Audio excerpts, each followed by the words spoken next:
বৃহস্পতিবারে যখন আমার আমলনামা পেশ হয়, আমার কাজের কারণে আমার নবীর চোখে পানি আসতেছে কিনা, দুনিয়া থেকে চলে গেলাম, একটা সপ্তাহ ব্যয় করতে পারলাম না, যেই সপ্তাহ দেখে আমার নবী বলবে বা উম্মত বা, জবরদস্ত বেটা, জবরদস্ত। আপনারা বুঝতে পেরেছেন? সারা সপ্তাহ নবীকে কাঁদালাম, এরপরে চিন্তা করি শাফাআতে রাসূল দিয়ে ধন্য হব। করবেন আমার নবী শাফাআত, কি বলবে জানেন? যা যা কেন আইস এবার ফার করাই দেব, এবার ব্যস্ত দি ফেলো, তাও ব্যস্ত, তাও দরকার আছে এই বহেশতে। আমরা তো আল্লাহর দরবার করি, আল্লাহ ব্যস্ত দুজক, এটা আপনার রহমতের উপর। দুইটা জিনিস আপনার দরবারে কামনা করব, একটা হচ্ছে কবরের মধ্যে যেন আমার নবী দেখে মুস্কি হাসি দেয়,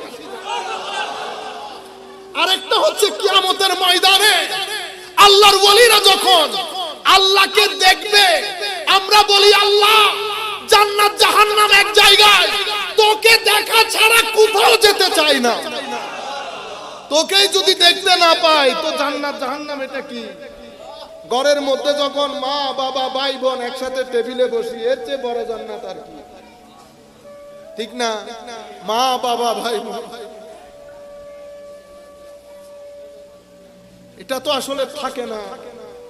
একটা সময় আসবে দেখবেন সব খালি হয়ে গেছে। ছেলেদেরকে বলছি 16, 17, 18 বছর যাদের, পৃথিবী যেরকম আপনি রঙিন মনে করতেছেন বেটা, পৃথিবী সেরকম রঙিন না। আজকে মা বাবা আছে, কালকে থাকবে না।